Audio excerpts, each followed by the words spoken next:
Hello friends, welcome to Real Lifestyle channel. Video clip போறதுக்கு முன்னாடி red கலர்ல இருக்க subscribe பண்ண press பண்ணுங்க. அப்படியே பக்கத்துல இருக்க bell icon-ஐ click பண்ணிக்கோங்க. அப்பதான் நம்ம போற new videos notifications வரும். வாங்க இன்னைக்கு தக்காளி சாதம் எப்படி பண்றதுன்னு பார்க்கலாம். இது கொஞ்சம் வித்தியாசமா இருக்கும். நீங்க எப்பவும் செய்யற தக்காளி சாதத்தோட ஃபர்ஸ்ட் ஒரு குக்கர் எடுத்துக்கலாம். குக்கர்ல வந்து ஆயில் ஆட் பண்ணிக்கோங்க. ஒரு 2 ஸ்பூன் ஆயிலும் 1 ஸ்பூன் கீ ஆட் பண்ணிக்கோங்க. அடுத்து ஹோல் ஸ்பைசஸ் பட்டை, கிராம்பு, ஏலக்காய், சோம்பு போட்டு தாளிச்சு விட்டுறலாம். சோம்பு பட்டை எல்லாம் நல்லா வெடிச்சு வரட்டும். நல்லா வெடிச்சு வந்துருச்சு. இப்போ வந்து நம்ம 2 பெரிய வெங்காயம் நறுக்கி வச்சுருக்கிறேன், இதை ஆட் பண்ணிக்கிறேன். வெங்காயம் வந்து நல்லா வதங்கட்டும்.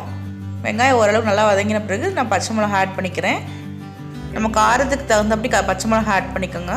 அடுத்து இஞ்சி பூண்டு விழுது வந்து 2 ஸ்பூன் ஆட் பண்ணிக்கோங்க.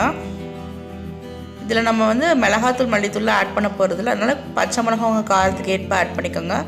குழந்தைங்களுக்கு செஞ்சு கொடுக்குறப்ப இந்த தக்காளி சாதம் செஞ்சு கொடுத்தீங்கன்னா அவங்களும் விரும்பி சாப்பிடுவாங்க.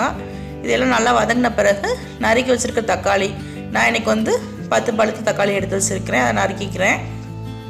நான் வந்து மீடியம் சைஸில் சொன்னேன். தேவையான அளவு உப்பு ஆட் பண்ணிக்கோங்க. புதினா கொத்தமல்லியும் ஆட் பண்ணியாச்சு. இது நல்லா வதக்கி விட்டுடலாம். இதாவது மஞ்சள் தூள் மட்டும் நம்ம ஆட் பண்ண போகிறோம். 1 ஸ்பூன் மஞ்சள் தூள் ஆட் பண்ணிக்கோங்க. இது நல்லா வதங்கட்டும். தக்காளி நல்லா வதங்கின பிறகு அதுக்கு தேவையான அளவு தண்ணி ஆட் பண்ணிக்கலாம். நம்ம நல்லா மசிச்சு விட்டுருங்க தக்காளியை.